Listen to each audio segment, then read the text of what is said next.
So, what are we learning about tonight, Sam? Gabe Christie. Today we're going to learn about Kiyoshi Kuromiya, the Forrest Gump of activism. All right, so before the Stonewall riots of 1969 became a major turning point for the gay liberation movement, there was a yearly event that took place in Philadelphia starting in 1965 called the Annual Reminder. Now, on July 4th, activists would march on Independence Hall carrying signs that read, 15 million American homosexuals ask for the right to the pursuit of happiness. And no society can be great without all of its citizens. Now, after Cool. Stonewall, members from several gay rights groups met in Philadelphia to establish Christopher Street Liberation Day. Christopher Street was where Stonewall was located in New York. And it encouraged organizations all over the country to create their own events on June 28th to commemorate the riots. The last annual reminder took place in 1969 and was replaced 1 year later by the first New York City Pride March, one of, if not the biggest pride events in the whole world. But it was at the inaugural annual reminder, which some call the first homosexual rights demonstration ever, that 22-year-old Kiyoshi Kuromiya publicly came out as gay. Third generation Japanese American Kiyoshi Kuromiya was born on May 9th, 1943, at the Heart Mountain concentration camp in Wyoming, where Oh, two wow. thirds of those interned were American citizens. Now, Kiyoshi said that it was these experiences in this concentration camp that molded his activism and attitudes towards the government, war, and racial issues.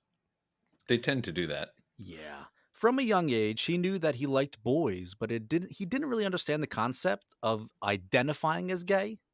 And so he got a lot of his research about this stuff that he was feeling from actually the Kinsey reports. And the Kinsey reports were Huh. were two books written in the 40s and 50s by a man named Dr. Kinsey, and they pretty much just essentially like he interviewed a bunch of people and and a lot of it came out. A lot of people were. He got the research was like, oh, a lot of people are gay, and that's an okay thing, and it kind of like started the sexual revolution, as it were. Yeah. So he kind of like learned about his sexuality from these Kinsey reports. And at 11 years old, he was arrested for lewdness when he was found with a 16-year-old boy in a public park, and he was sent to juvenile hall for 3 days. Yeah, it sounds According, about right. yeah, according to the judge, Kuromiya was in danger of leading a lewd and immoral life, and he was essentially called a criminal. Although this instilled a sense of shame and perversion in him, it was in high school that he realized that even more important than my racial identity was my gayness. In 1961, he moved Hmm. to Philadelphia simply because of its nickname, the City of Brotherly Love. He attended the University of Pennsylvania and he joined the Students for a Democratic Society. For the next Ooh. few years, he frequented the city's gay bars and meetup spots, and he became acquainted with local gay and civil rights activists. In November 1962, Kuromiya took part in the sit ins on Route 40 in Maryland that were conducted by the Congress on Racial Equality, or CORE. This road stretches from Atlantic City, New Jersey, all the way to Salt Lake City, Utah, or just right outside of it. Hmm. And it's occasionally referred to as the Main Street of America. At the time, many of the restaurants and businesses along the route were only open to white customers, and due to the fact that African dignitaries who visited DC and the United Nations frequented Route 40, many incidents occurred of diplomats being refused service because they were black. Now, a lot of this Yay, story, America. I swear, if I didn't put in the year, you would have been like, oh, this was last week. Yeah. But no, this was actually like 50 years ago. This was actually like 55 years ago. Yeah, Gabe, you look really happy about that. Yeah. you know, So, after the ambassador of newly independent Chad was snubbed at a Maryland diner, the owner's wife said, he looked just like an ordinary run of the mill to me. I couldn't tell he was an ambassador. oh my God. Now, this Oh. embarrassed the Kennedy administration, which pressured desegregation along the route, but by November 8th, 1962, only about half of the establishments were desegregated. I'll learn how to talk by the end of this episode. Around Just that drink more. time, Kuromiya and a group of activists visited a Continental Trailways stop that legally could not kick them out, but they still refused service, which is kind of like a loophole. I don't know. They can just like not come to your table. Like they're not kicking you out, but they're just like, I'm not going to serve that table, which I guess is legal. So they're just letting them sit there. In response, the group sat for over 6 hours with nothing to eat but half a grilled cheese sandwich that a New York Times reporter gave them. And the group played God Bless America on the jukebox again and again and again and again. And that's when management decided to disconnect the jukebox. And they had the great idea to start giving free beer to the locals who would come in. Oh, God. Kuromiya saw the writing on the wall, and the whole group decided to leave by car, all the while being chased down icy roads by angry townspeople. Oh, Jesus Christ. In 1963, while en route to the March on Washington for Jobs and Freedom, he met Mark Crawford, who was the foreign editor of Ebony magazine. After the event, Crawford introduced Kuromiya to writer James Baldwin, Reverend Ralph Abernathy, and Martin Luther King Jr., whom he would go on to become close friends with. That's cool.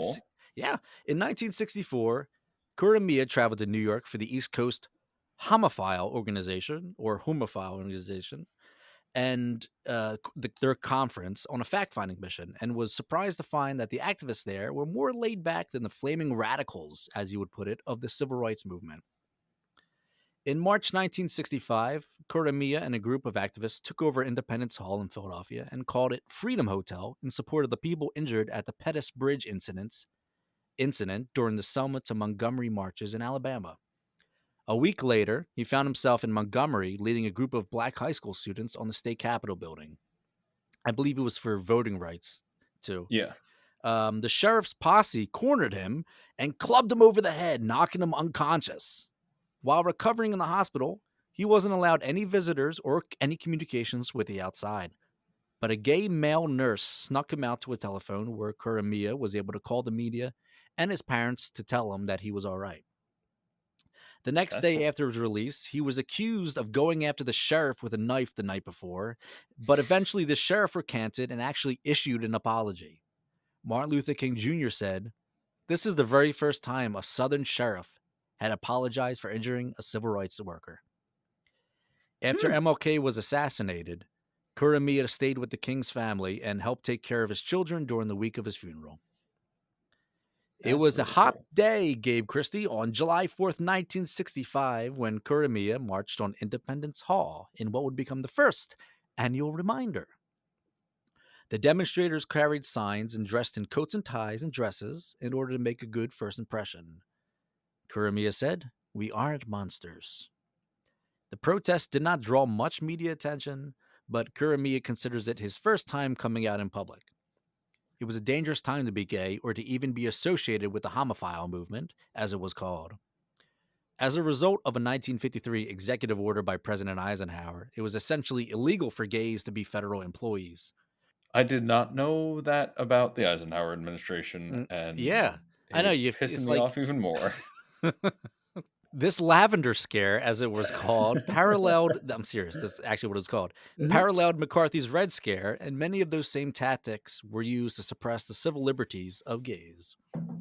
Eisenhower's executive order was used to bolster national loyalty and to combat the threat of blackmail that might be used against those that the government considered, quote-unquote, sexually perverse. The orders reached... what's great? What's great, Gabe? That we've solved all of these problems. We did. Yep. Sorry. Continue. I just wanted to interject with that. No, Gabe, this is all in the past. We're good now. We're good now. Nothing like this happening anymore. The order's reach was reduced over the next few decades, but it would not be officially repealed until 2017, which, fun fact, I'm fairly certain, it was Obama's very last executive order was to rescind Eisenhower's 1953 executive order. Oh my God. Which is pretty crazy. Yeah, thanks for waiting, Obama. On October 21st, 1967, Kuromiya was a part of what Norman Mailer called the Armies of the Night, when he and 50,000 other demonstrators, led by Abby Hoffman, marched on the Pentagon to protest the Vietnam War. Other attendees included Dr. Benjamin Spock, singer Phil Oakes, and Noam Chomsky himself, Philly Boy. Wow. When they arrived at the Pentagon, they were met by soldiers of the 82nd Airborne Division. All Kuromiya and 4 Americans. others, all Philadelphians, were able to slip past the soldiers and were the only ones to actually make it inside of the Pentagon before being pushed back.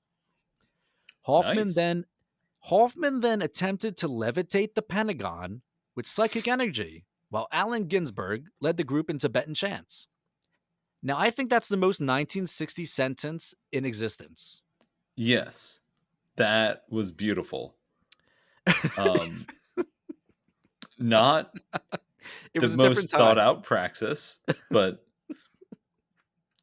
technically praxis. Acid was a lot more accessible back then than it is now, Gabe, I gotta say.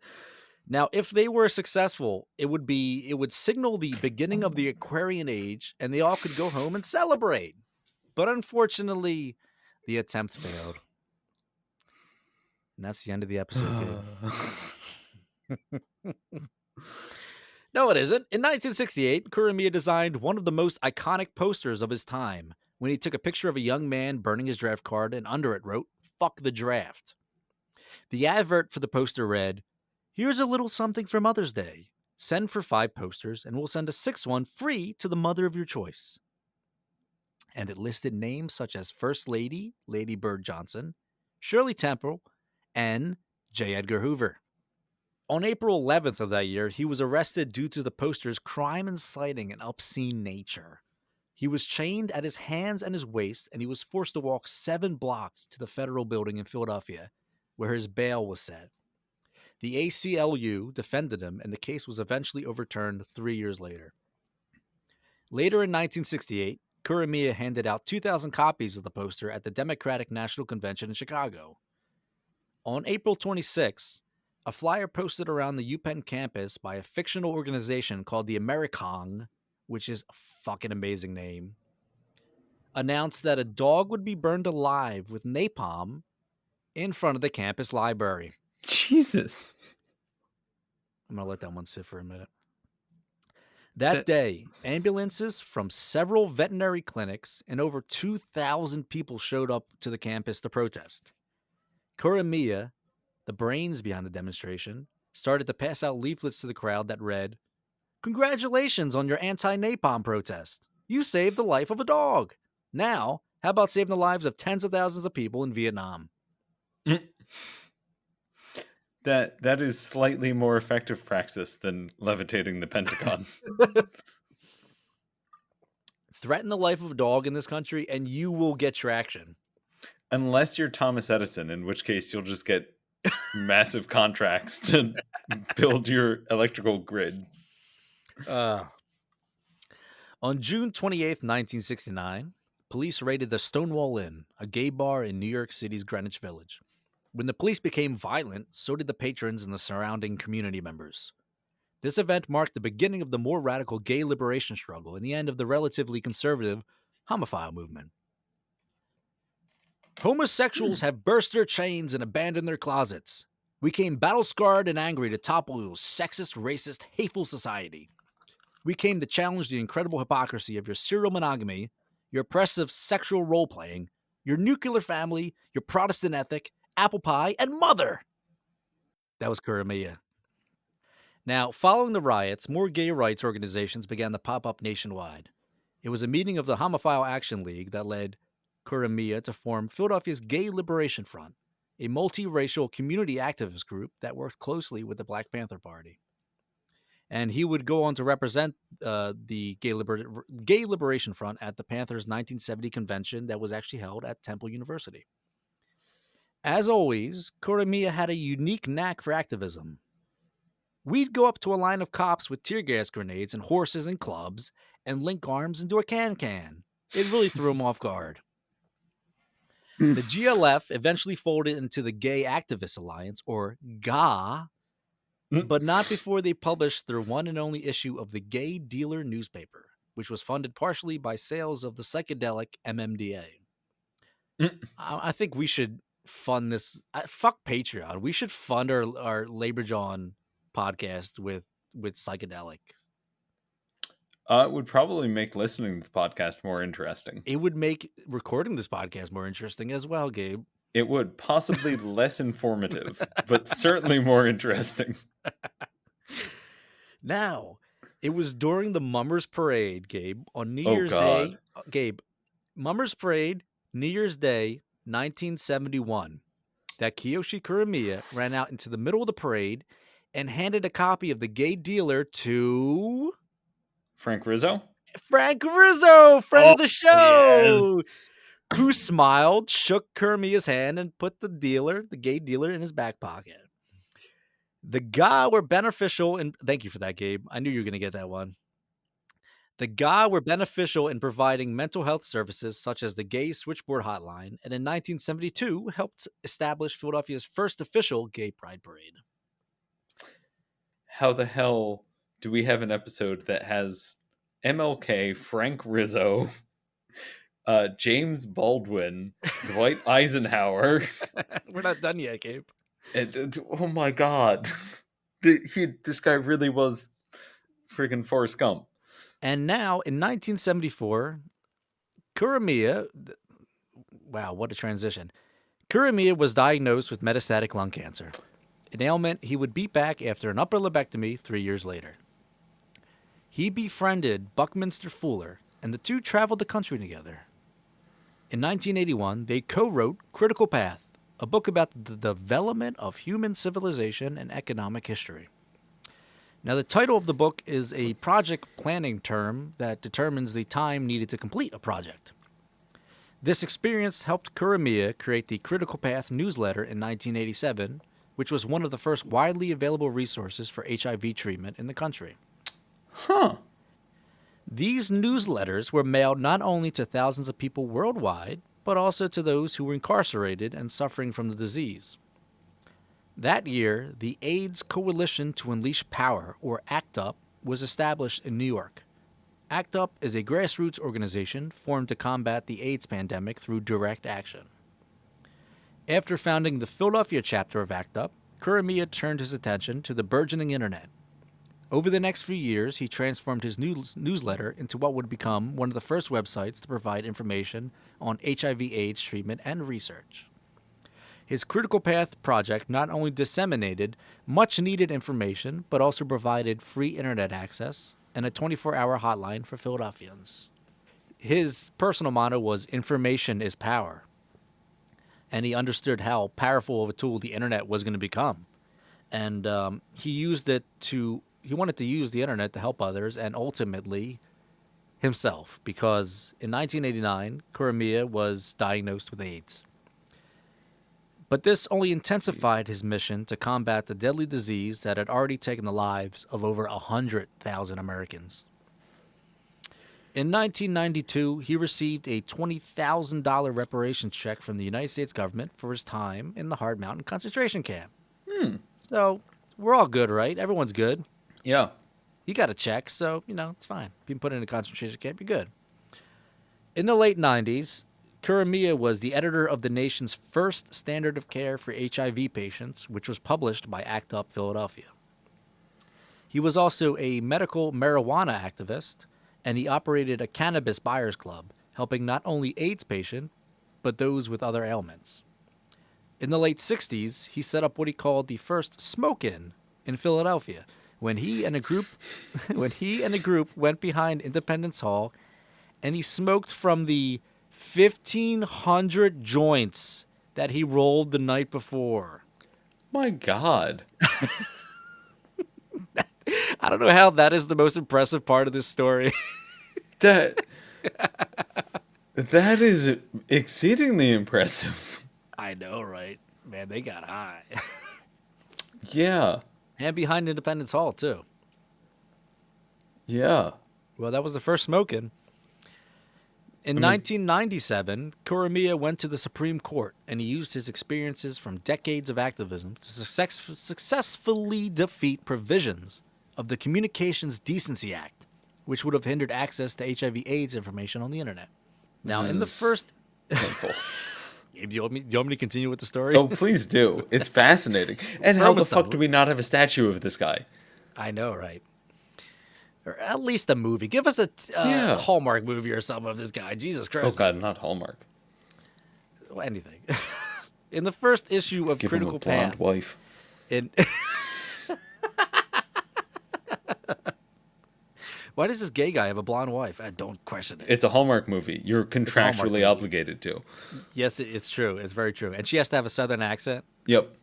And it has to be set during Christmas. Mm-hmm. And her little shop is going under, and she needs help from the big city boy. Yeah.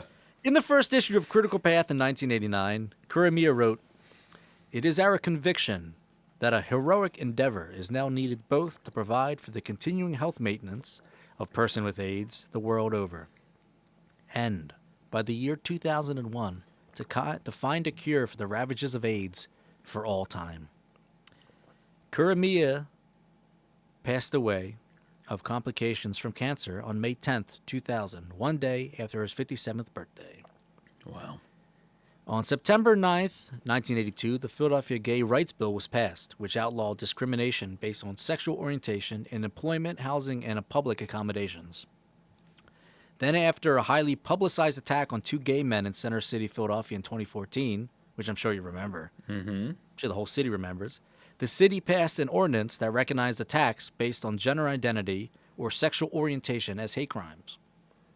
And then on June 26, 2015, following a 5-4 decision by the Supreme Court, marriage equality for same-sex couples became a reality nationwide. And I would like to end this with two quotes. One, first by Emiko Kuromiya, Kiyoshi's mother. "I only had him for 18 years. The people of Philadelphia had him for the remaining 39 years of his life." And then I would like to end this with a quote from Kiyoshi himself. "I'm a 20-year metastatic lung cancer survivor and a 15-year AIDS survivor, and I really believe that activism is therapeutic."